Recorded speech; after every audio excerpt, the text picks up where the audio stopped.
இன்னைக்கு ஜெயாஸ் கிச்சனில் பார்க்க போகிறது இட்லி தோசைக்கு தகுந்த சட்னி தாங்க. அடுப்பு பற்ற வச்சு வானலை வச்சாச்சு. ஒரு 3 ஸ்பூன் எண்ணெய்.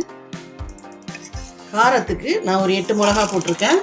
கலருக்கு ஒரு 8 மிளகா காஷ்மீர் சில்லி போட்டிருக்கேன். வறுபட்டுச்சு, எடுத்துக்கலாம். இதை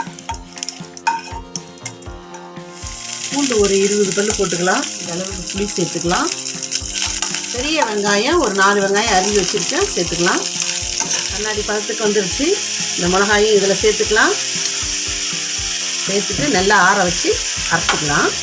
ஆற வச்சாச்சு. மிக்ஸி ஜாரில் சேர்த்துக்கலாம். சட்னிக்கு தேவையான சால்ட்டையும் சேர்த்துக்கலாம். சட்னி தாளிக்கிறதுக்கு எண்ணெய் போட்டுக்கலாம். கடுகு உளுத்தம்பருப்பு போட்டுக்கலாம். கொஞ்சமாக பெருங்காயம் போட்டுக்கலாம். அரைச்சி வச்சு சட்னியை சேர்த்துக்கலாம். வெங்காய கார சட்னி ரெடி. இட்லி தோசைக்கு சூப்பராக இருக்குங்க.